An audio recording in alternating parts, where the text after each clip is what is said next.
এই গভীর জঙ্গলের মধ্যে বাঁচাও বাঁচাও বলে ও নারী কণ্ঠের সাথে হচ্ছে এই করলে মানুষের কণ্ঠ করো, মানুষের উপকার করা।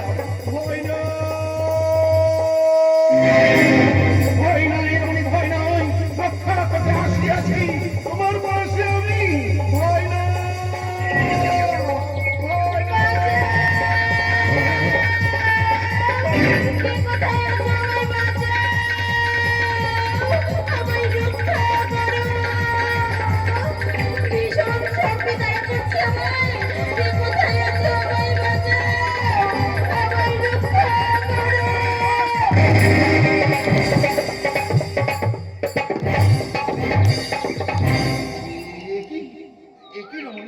কিসের ভয়ে তুমি বাঁচাও বাঁচাও করছো রমণী?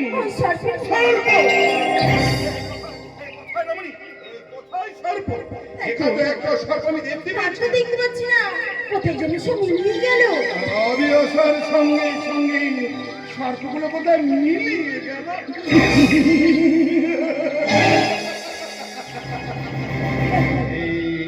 কেন সর্পগুলো মিলিয়ে গেল জানো রমণী? আমি যে সর্পতারণের মন্ত্র জানি, তাই আমার ভয়ে ওই বিষধর সর্পগুলো গভীর জঙ্গলের মধ্যে লুকিয়ে গেল। সে কোথায় যায় একা রমণী? আর এই গভীর জঙ্গলে এই অন্ধকার রাত্রিতে ওই নদীর পথ ধরে তুমি কোথায় চলেছ রমণী? সে এক করুণ কাহিনী। করুণ কাহিনী? আপনি শুনবেন? শুনতে চাইতো রমণী? তাহলে শুনুন। আমার স্বামী দিন রাত মদ্যপান করে আমার মারধর করে, গালাগাল করে, শাশুড়ির লাঞ্ছনা, ননদের গঞ্জনা। তাই তো আমি মনের দুঃখে ওই নদীর জলে প্রাণ। না রমণী না, জনক নন্দিনী সীতা স্বামীর পদাঙ্ক অনুসরণ করার জন্য বনচারণীর বেশ ধারণ করেছিলেন।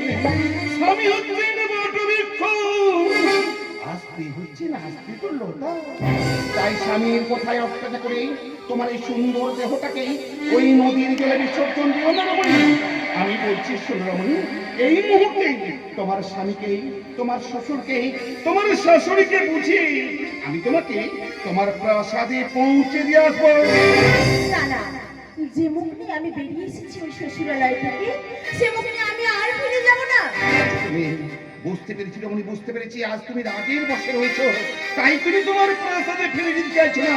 তাহলে বলো রমণী, বলো এই উলট পৃথিবীর মধ্যে একটাকে কোনো আত্মীয় বাড়ি নেই রমণী, যেখানে কিছু দিনের জন্য মাথা গোজো ঠাঁই নেবে তুমি? আত্মীয় বাড়ি? হ্যাঁ আত্মীয় বাড়ি। আত্মীয় বাড়ি? হ্যাঁ আত্মীয় বাড়ি। তাই তো এই মুহূর্তে কিছু মনে আসছে না। মনে করো, মনে করো। আত্মীয় বাড়ি মনে পড়েছে, মনে পড়েছে। চম্পকনগরে তোমার কেমন আত্মীয় বাড়ি রয়েছে? চম্পকনগরে আমার ভগিনীর বাড়ি। তাহলে বিলম্ব করছো কেন তুমি? শীঘ্র করে তোমার জামাই বাবুর নাম আমার কাছে প্রকাশ করে বলো রমণী। হ্যাঁ তাই তো, দিদির যখন বিয়ে হয়েছিল আমি তো খুব ছোট্ট ছিলাম, তাই জামাই বাবুর নাম। হ্যাঁ জামাই বাবুর নাম। হ্যাঁ মনে পড়ছে, মনে পড়েছে। আমার জামাই বাবুর নাম হলো কি নাম রয়েছে? চাঁদ সওদাগর।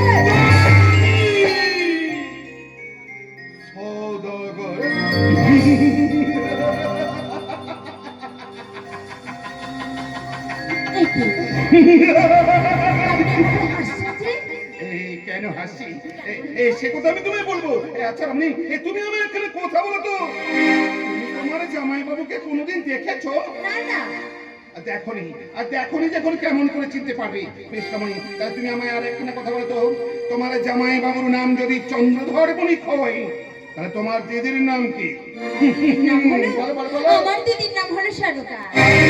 নামটা তো আমার জানা হলো না রমণী। আমার নাম হলো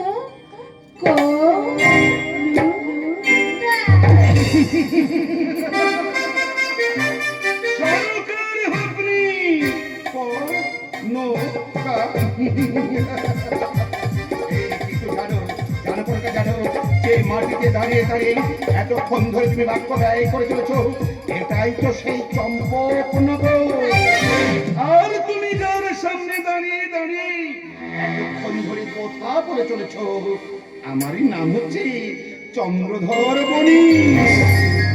তার মানে আপনি আমার জামাই বাবু।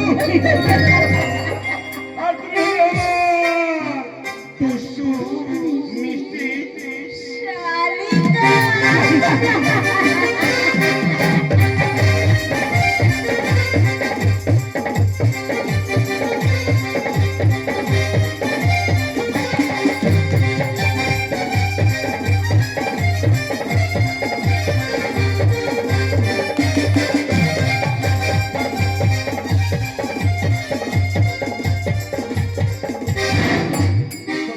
আর তোমার কোনো ভয় নেই কনকা। চলো কনকা চলো, এই মুহূর্তে আমি তোমায় নিয়ে যাবো আমার প্রাসাদ মাঝে। চলো কনকা। সেটা কেমন করে হয়? কেন কনকা? দিদির যখন বিয়ে হয়েছিল আমি তো খুব ছোট্ট ছিলাম, ছোট্ট ছিলে। এখন আমি বড় হয়েছি। বড় হয়েছি। আমার এই রূপ যৌবন দেখে দিদি যে হিংসে করবে, তাই আমি দিদির কাছেও যাব না। তুমি ঠিকই বলেছো, তুমি ঠিকই বলেছো কনকা, তুমি ঠিকই বলেছো। আজ শুধু তোমার দিদি নয়, এই অন্ধকার রাত্রিতেই এই চম্পাই নগরে প্রজাগণ আমাকে দিয়ে তোমার হাত ধরে দেখেই বড় নিন্দি করবে কনকা, বড় নিন্দি করবে কনকা। সত্যি কথা বলতে এই অল্প সময় এই গভীর জঙ্গলে এই অন্ধকার রাত্রিতেই এই তোমায় প্রথম দেখে মানে এই সত্যি কথা বলতে আমি তোমার বড় ভালোবেসে ফেলেছি কনকা। জামাই বাবু, সত্যি কথা বলতে কি জানো তো জামাই বাবু? কনকা, তুমি কি আমায় ভালোবাসো না? তোমাকে আমি প্রথম দেখি না ভীষণ ভীষণ ভীষণ ভালোবেসে ফেলেছি। তাই নাকি? তাহলে এসো কনকা, এসো।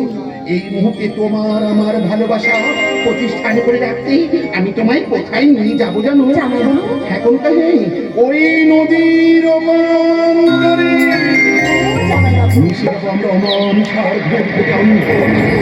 সেখানে গিয়ে তালপাতার করে ঘরে বানিয়ে আমরা রাজপ্রাসাদের স্বপ্ন উপভোগ করবো কনকা। আর আমি সেই রাজপ্রাসাদের পৌঁছতে তোমায় কি বলবো জানো? কি বলবে কনকা? দেখেছো জামাই বাবু, দেখেছো? বলো।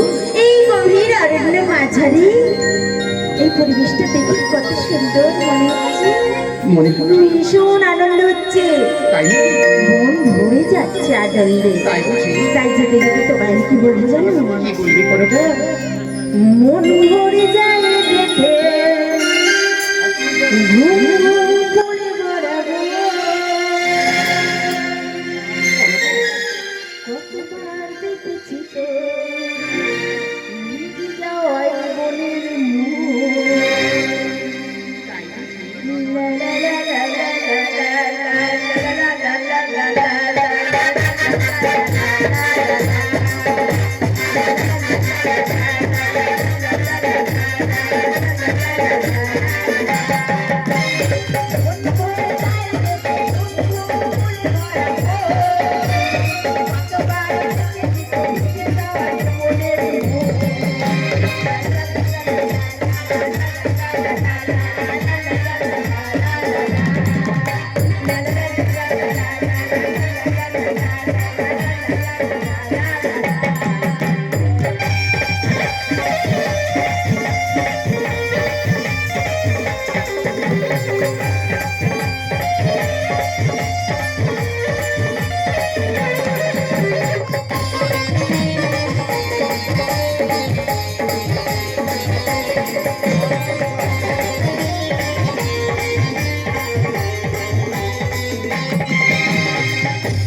এসেছে